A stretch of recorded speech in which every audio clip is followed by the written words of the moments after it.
Tollywood super star Mahesh Babu గురించి చెప్పాలంటే, ఆయన రేంజ్ గురించి చెప్పాలంటే ఎన్ని పేజీలైనా చాలవు. కానీ జనాలకు తెలియని ఓ యాంగిల్ ఉంది. జస్ట్ ఓ సినిమాలో మాత్రమే ఫుల్ లెంత్ కామెడీ ట్రై చేసి వదిలిపెట్టేశారు మహేష్ బాబు. కలేజాలో చేసిన కంప్లీట్ కామెడీ వర్కౌట్ కాకపోవడంతో మళ్ళీ సీరియస్ గా ఉండే రోల్స్ నే చేస్తున్నాడు. బయట ఫంక్షన్ లో కనిపించినప్పుడు కూడా మహేష్ బాబు చాలా సీరియస్ గా డిగ్నిఫై గా కనిపిస్తూ ఉంటారు. కానీ అసలు సిసలు మహేష్ వేరే ఉంటాడని వినడమే తప్ప ఇప్పటివరకు చూసే సందర్భం రాలేదు. హీరోలందరితో మహేష్ బాబు బాగా జోక్స్ వేస్తారు. ఆయన కాస్త మంచి మూడ్ లో ఉండాలి కానీ అందరినీ కూర్చోబెట్టుకుని మరీ జోక్స్ వేసి నవ్వుతూ ఉంటారు. అలాంటి మహేష్ ను చాలా తక్కువ మంది చూసింటారు. కానీ ఆయన జోక్స్ వేస్తే మాత్రం అబ్బో ఓ రేంజ్ లో ఉంటాయి. ఆయనకు ఉన్నంత comedy sense, comedy timing star హీరోల్లో చాలా తక్కువ కనిపిస్తుంది అంటున్నాడు కమెడియన్ శ్రీనివాస్ రెడ్డి.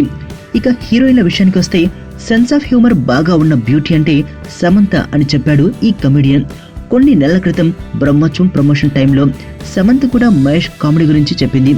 మహేష్ గాని జోక్ వేశాడంటే ఇక మనం అక్కడ నిలబడ్డం కూడా కష్టమంటూ తెగ హంగామా చేసింది సమంత. మరణం దేహానికే గాని ఆత్మకు కాదని భగవద్గీత చెప్తుంది. మనిషి బరువెంతున్న మరణానంతరం 21 గ్రాములు తగ్గుతుందని సైన్స్ చెబుతుంది. అంటే ఆ 21 గ్రామ్స్ బరువు